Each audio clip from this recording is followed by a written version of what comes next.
So it turns out you all are enjoying this book review with me just like I am, and he just looks like Ryan Pavey. I'm just telling you. Anyway, this book is amazing. That's why I have so many pages marked off. And I love sharing my great finds of books with you. And I hope that you're enjoying this book half as much as I did. So let me get to. Okay, this is a short little page here. 55. Josh is great. I like her the first minute I saw her, but it's not like that. We're just friends, Jackson chuckled. Yeah, and if you think I believe that, I've got some oceanfront property in Kansas to sell you. I mean it. We're just friends. She's here for another week, and I'll be hanging around with her if she'll put up with me, but nothing's going to happen between us. Hey, whatever you say, I'm just glad to see you taking an interest in women again, and she seems to be like a great girl to me. Layla liked her too, and so did Ma. Page 56. Jace made a low noise that could have meant anything but hid his smile. His family, including his twin, were all so predictable. He showed up with a woman at his side, and they couldn't believe that there was nothing but friendship going on, which suited him just fine. Jackson spoke again, gruffly this time, and it's good that you came back to Montana finally. Jace knew that he'd hurt his brother's feelings by not coming to Thunder Canyon over the holidays, and worse, he hadn't been there for Jackson and Layla's Valentine's Day wedding. Time to try to get that behind him. I'm sorry, Jackson, that I really didn't come for the holidays when you invited me, and missing your wedding. That was the worst. I know it was wrong of me not to be there. Jackson didn't answer for a full 60 seconds at least. Finally, he grunted, I was pretty miffed at the time, especially that you didn't show up to be my best man, but I'm over it. Jace confessed, I didn't know my ass from my up either for a while there. I didn't come at Christmas because of Tricia. He said her name and waited for her to feel miserable. Instead, he realized he felt pretty okay. Apparently, he was really putting all that behind him. The last thing Tricia said was she wanted to be, quote, head for the sticks for the holidays, end quote. Her words, not mine. I didn't even argue with her. I was gone. It was whatever Tricia wants, Tricia gets, as far as I was concerned, and then it all went to hell. For a couple months after New Year's, I was operating strictly on autopilot. I went to work and I went home. Then you and Layla decided you wanted a Valentine's Day wedding, and I was a mess. I just wasn't up for it. Sounds like you're better off without Tricia Lavelle. I am a lot better off. I see that now, but at the time I was 100% certain it was the real thing with her. You know how I've always been, not a guy who gets serious over any woman, so when I actually thought it was love, I went in for it. All the way. How wrong could I get? It was rude awakening when it ended, let me tell you. Rough, huh? Bad love will do it to you every time. Not that it was love. Not that I was even had a clue what love is. Jackson slid a cautious glance. The whole family kind of wonders if you're really over her yet. That's page 56, 57. 58. Jace tried to picture Tricia's face in his mind, but somehow the image wouldn't quite take form. And then he thought of Joss, her great laugh, how much fun it was just to talk to her, those big brown eyes and all that gorgeous cinnamon short, coffee-colored hair. He had no trouble picturing his new best friend at all. Oh yeah, he told his twin, I'm over Tricia. I'm ready for a brand new start. Jackson chuckled. Good. You quit your job and you don't want to live in Midland anymore, so it looks like a new start is exactly what you're going to get. Page 60.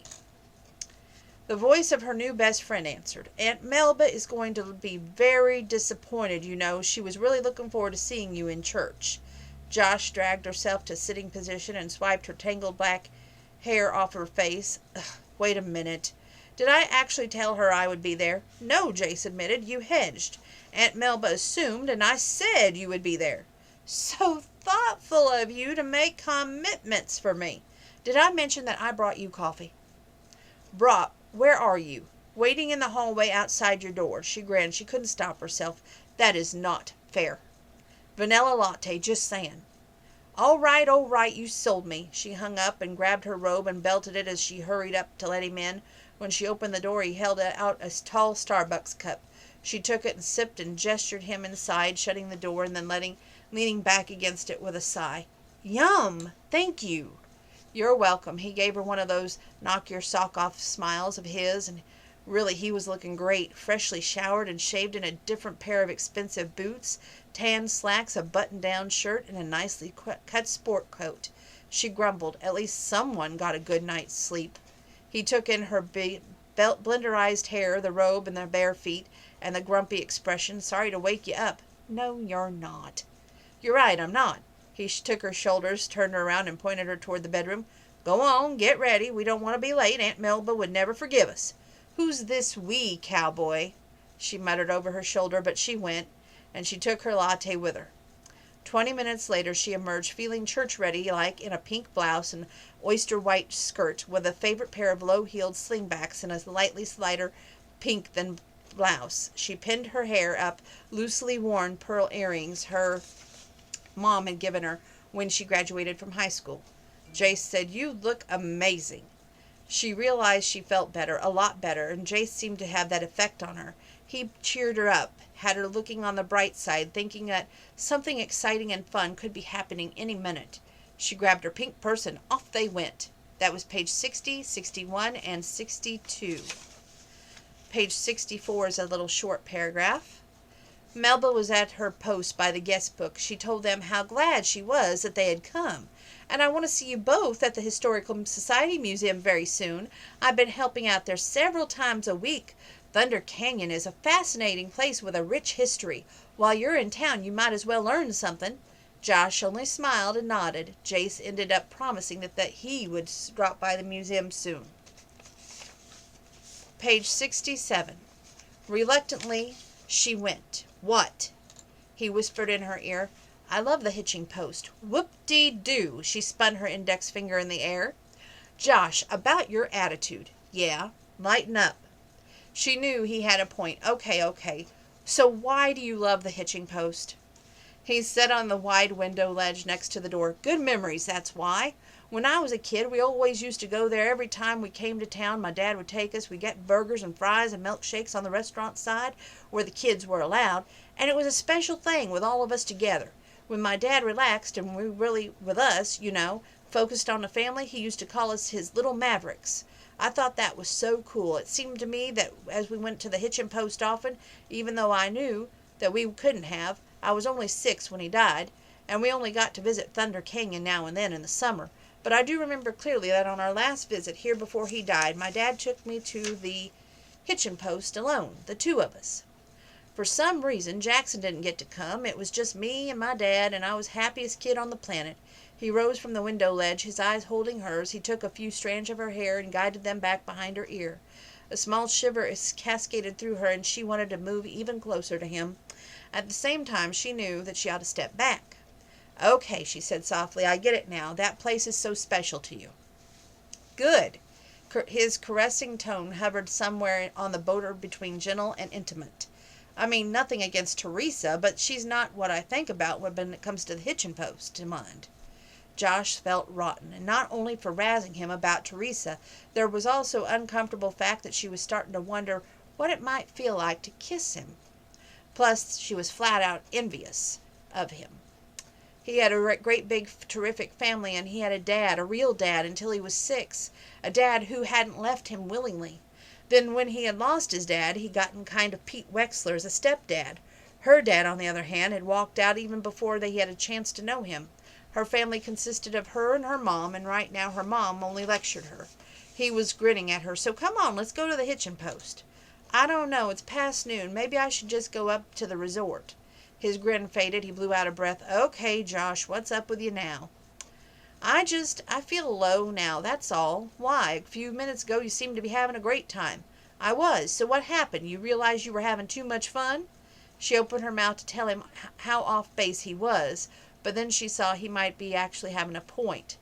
"I keep thinking I can't hang around in Montana doing nothing forever." "You're right, but there's no problem. You're not only hanging around in Montana doing nothing for another week. Then you can go back home and knock yourself out, find another job for a new apartment." Now she felt hurt. Really, her emotions were all over the map today.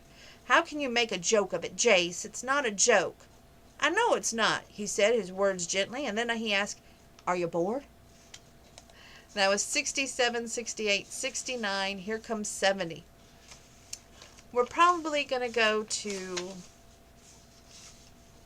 well, we're just going to keep on going. No, she wasn't. Not in the least. Are you kidding? I'm having a great time, or I was, just until you said a few minutes ago, and then, I don't know, all at once I felt low and cranky. Jay stuffed his hands in his pocket, and then he just stood there next to the glass-topped cafe curtain door of the closed restaurant, watching her and waiting. She busted herself. Okay, my life's a mess, and right now I feel guilty about it. I mean, at least up here at the resort I'm busy being defiant, you know? Having my un-honeymoon, hating all men, but here, with you. She didn't know quite how to explain it. Jace did it for her. Here, with me, you're having a good time, and you don't feel like you have the right to have a good time. And not only you are having a good time when you don't have the right to, but you're also having it with a man. His eyes widened, and he spoke in a spooky half-whisper. A man you just met yesterday. She didn't know whether to laugh or punch him in the arm. Then he put on a look of pretend disapproval. Face it, Josh, your mother would never approve. This is not about my mother. She said it way too much fear, with way too much heat. Sorry, the paperclip was on there. I just want to go back to the resort now, please. He gave her a long look, and then he nodded. All right, but would you do one little favor for me first? She resisted the sudden need to tap her foot. Fine. What? The town square back there, about 2 blocks. It's got a small park we passed after we left the bakery. I remember. What about it? We'll stop there, sit on a bench under a tree, talk a little bit more, and then I'll take you back up to Thunder Mountain. She folded her arms across her middle and looked at him sideways. Talk about what? I don't know, the weather, the Dallas Cowboys, the meaning of life. Oh, very funny. We'll just talk, that's all, about whatever subject pops into our heads, and not for long, I promise. Half an hour max, then it's back to the resort for you. She accused. I know you're going to try and make me feel better about everything. Don't deny it. I wouldn't dream of denying it. Yes, Jocelyn Marie, the ugly truth is I'm trying to go and try to make you feel better. This is page 70, 71, 72. That is my evil plan. So what do you say? The town square, a measly little half hour of your time? He didn't wait for her answer, but only reached for her hand again. The little park was lovely. Grass, tree-shaded place. They found a bench under a willow, the drooping branches like a veil hiding them from the rest of the world. Nice, huh? He asked her after brushing a few leaves off the bench and sitting, and gallantly gesturing for her to sit first. She did, smoothing her skirt under her, crossing her legs and folding her hands around her knees. He dropped down next to her. Kind of private. If we whispered, no one will even know we're here. She laughed. He really was so charming.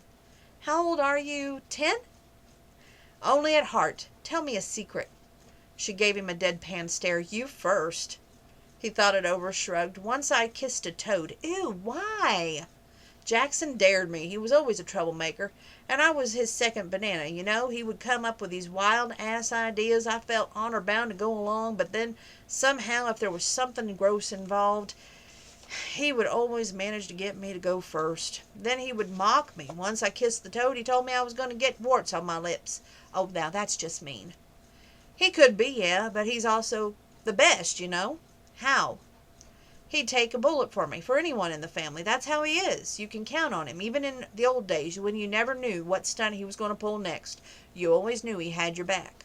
So you're saying he's settled down, then, from the old days when he made you kiss the toad? Jace nodded. He was a bad boy of the family. He drank too much, and he chased women. He swore off that no female was ever going to hog-tie him. But then he met Layla. She changed his tune right quick. Now he's got a ring on his finger and contentment in his heart. I've never seen him as happy as he is now. He studied her face. His gaze was warm. She thought of how she was kind of glad that he insisted they come here before he took her back up to the mountain. How being with him really did lift her spirits. Your turn, he said. Cough up that secret. Page 72, 73. Here's 74. I always wanted to get married, she heard herself say. Ever since I was little. I wanted a real family. I wanted the family I never had. A man that I could love and trust. Several kids. Growing up, it was always so quiet at home with just my mom and me. My mom likes things tidy, and I learned early to clean up after myself, so our small house was always neat and orderly, with a hush kind of feeling about it. I dreamed of one of those big old craftsman-style houses with the pillars in front, the wide, deep front porch. You know that kind. I do. I dreamed of bikes on the sides and the front lawn, of toys all over the living room floor, of spilled milk and crayon drawings scrawled in bright colors on the walls, because the children who lived there would be rambunctious, adventurous, and couldn't resist a whole wall to color on. I dreamed a bunch of laughing, crying, screaming, chattering kids, everybody talking over everybody else, of music, a stereo, the TV on too loud. And I saw myself in the middle of it all, loving every minute of it. Me, the mom. And I saw my husband coming in the door, stepping over scattered toys to take me in his arms after a hard day of work. I pictured him kissing me. A real hot, toe-curling kiss, that kind that would make our older kids groan and say, "Tell us to get a room." "Wow," he said. "That's a whole lot better secret than kissing a toad." A leaf drifted down into her lap. She brushed it away and confessed, "I always feel guilty about my dream for life. You know, my mom did the best she could, but all I wanted was to grow up and get out of there, to find my steady, patient, good-natured guy and start having a whole bunch of rowdy kids." "Josh," he touched her hair again so lightly, guiding a hank of it back over her shoulder, "I'm beginning to think there is altogether too much guilt going on in your head." "Yeah, probably, but my mom tried so hard. She worked so hard to do right by me, to make a good life for me. Just because you dreamed of a different way of life to be a mom doesn't make your mom's way a bad." She gave a low chuckle. "You amaze me. You know that?"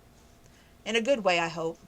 "In a great way. When I first met you, I thought you were just another hot guy trying to get boom boom. But instead, you're a shrink and a philosopher with a little Mahatma Gandhi thrown in for good measure. 74, 75, 76. He arched one of those thick, dark eyebrows. "Just don't tell Jackson, okay? Not the part about Mahatma Gandhi, anyway. He would never let me live it down." She uncrossed her legs, folded her hands lightly in her lap, and stared miserably down at them. "I have another secret. A bad one." He teased. "Really bad?" "Yeah, really stinking bad, and I'm beyond embarrassed to admit it." He didn't say anything. He just waited, not to pushing her. So she told him. "For the first 2 days here, staying at the resort, I was fully planning to work things out with Kenny. Take him back and marry him anyway, in spite of what he did with Kimberly in the coat room." She paused, waiting for him to say how he couldn't believe she would ever forgive a jerk and give that jerk another chance. But he only sat there, waiting, his expression unreadable, giving her a chance to tell him the rest. So grimly she continued, "Within an hour after I ran from the church, I was already thinking of how I was going to make Kenny suffer for a while, make him grovel at my feet and beg me to give him another chance. And then once he admitted what a complete jackass he'd been, once he'd sworn never to do anything like that again, I would take him back. I was thinking that he could give me that big craftsman house I wanted. I was thinking that with him I could afford to have all those kids. I was thinking that I had chosen him and been with him for 5 whole years because he was the one to help me live my dream. I told myself all that, even though long before the wedding day I already knew very well that he wasn't the sweet guy he used to be, that he'd changed, become a smug jerk I didn't even like being around, but still, I had bought my mom's pep talk and gone ahead with the wedding anyway, because I was almost 30, and if I didn't settle for Kenny I might never find anyone better. Deeply ashamed, Josh fell silent. Jace was silent too, sitting there beside her on the bench underneath the drooping branches of the willow tree. Somewhere in the little park she heard children laughing. A child called Mama, and a mother answered, "Right here. Watch me swing high," the child commanded. "I'm here. I'm watching." This is 76, 77, 78, 79, 80, 81, 82, 83, 84, 85, and we're stopping at 86 tonight. Jace asked, "So what changed your mind?" She'd come this far, she might as well admit the rest. Kenny failed to grovel. He called 6 times those first 2 days. And every time he called, it was only to say things like he said yesterday. "You know, in the lounge when you overheard me talking to him, he self-righteously explained to me that I was being unreasonable, that I had completely humiliated him, that I had it all wrong. that there was nothing between him and Kimberly, and I ought to realize there wasn't and quit acting like I'm the one who got messed over. She crossed her legs again, but by the end of the second day I finally had to admit that there was no salvaging things with Kenny, that it was over, capital O, and I was going to need to make myself a whole new life. So, would you take him back now if he wised up and honestly sorry for the cheating on you, if he got down on his knees and swore you were the only woman for him, if he promised he would never even look at another woman again, and that he would only do anything for one more chance with you? She didn't even have to think about it. No way. I'm through with him. Done. That ship has sailed. It's over as over gets. He stood. Well, all right then. He held out his hand to her. She stared at those long tan fingers of his, puzzled. What? I'll take you back to the resort now. A certain wistfulness curled through her. She tipped her head back to look up at him. Now you want to get rid of me? You're disappointed in me? Hell no, I think you're terrific. You were just with that guy for years. Makes sense. It took time to accept that it wasn't going to work out, and in the end, you made the only workable decision about him. After giving him a chance to come clean and make things right, there is nothing to be disappointed about in that. But I did promise you that after we talked for a while, I'd take you back up to that mountain. He still held out his hand. She took it. Really, she could get used to holding Jace's hand. He tucked her fingers over his arm and led her way underneath the willow tree across the grass to the main street, where they turned back and they come toward the car. 20 minutes later, he pulled into the turnabout beneath the porte-cochere at the 78, 79, 80 side of the resort's clubhouse. A valet stepped out to open the door for her. She waved him off and turned Jace's behind the wheel. I have to ask, did you study psychiatry in school? He grunted. Are you kidding? Petroleum engineering with a minor in business. Softly she told him, thank you for keeping after me until I told you what was bothering me and for listening. Hey, what's a best friend for? I really had a good time at that beautiful little church and the bakery, even after sitting underneath that willow tree and telling you things you don't even need to know. That part wasn't fun exactly, but it was very therapeutic, I guess you could say. He nodded, happy to help. She was suddenly absolutely certain that the only wanted to get rid of her now, and why wouldn't he? She had totally blown it with her sulking, feeling sorry for herself, with her icky revelations about how she actually really thought as she might marry Kenny anyway, even if he was a cheating SOB, because he had money and could give her the life that she always wanted. Her throat felt tight. She coughed to loosen it. Ahem. Well, I'll see you later then. Later. She hooked her pink bag on her shoulder, pushed on the door, and the valet appeared again to open it all the way for her. Thanks, she said, and got out. The valet gave her a friendly smile and shut the passenger door. Josh stood there feeling forlorn as Jace drove away. His Range Rover disappeared from the sight when the awful realization hit her like a smack in the face. His family, quote, was in oil, end quote. He drove an $80,000 car. The price pair of his fancy boots would have paid the rent on her lost apartment for a couple of months at least. True, like her, he was between jobs, but Josh Biddings being out of a job and Jason Traub quitting the oil business were two completely different things. Jason Traub was a rich guy, a very rich guy. She would bet her whole savings account on that, her significantly reduced savings account. There had been a lot more a year ago before she paid for the wedding and all the reception that hadn't happened after all. But even if she hadn't spent all that money on her non-wedding, her total savings still wouldn't be more than the chump change to someone like Jace. She knew he had to have an inheritance and a nice fat stock portfolio. He didn't even really have to work. 80, 81, 82. And now that she told him the truth about her goals, what could he think about? She was trolling for a good provider so she could buy a big house and raise a bunch of boisterous kids? He must be wondering if she set out to get her hooks in him. He probably decided that she'd been giving him an act pretending to hate men when she was really looking for a guy with big bucks to replace the no-good cheater that she left at the altar. Josh let out a soft moan of misery. She liked Jace a lot. She really did want to be his friend. She loved being his friend, and she even looked forward to spending more time with him before she went back to Sacramento and got to work picking up the pieces of her life. But now she'd gone and ruined it with him.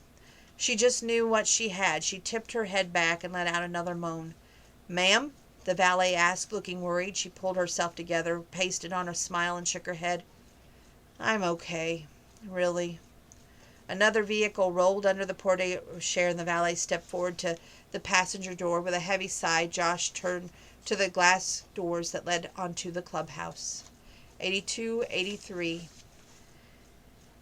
85, and 86. Hold on a second. I'm just trying to see how much. Okay. Yeah, we're stopping at 86. But then, as always, she couldn't stand to let it ring. Her phone was ringing, by the way. She reached over, picked it up, put it to her ear. What now?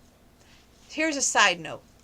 For any of you that call the house, either early in the morning or any time that I don't feel well, she's got my total attitude with the phone. Just saying.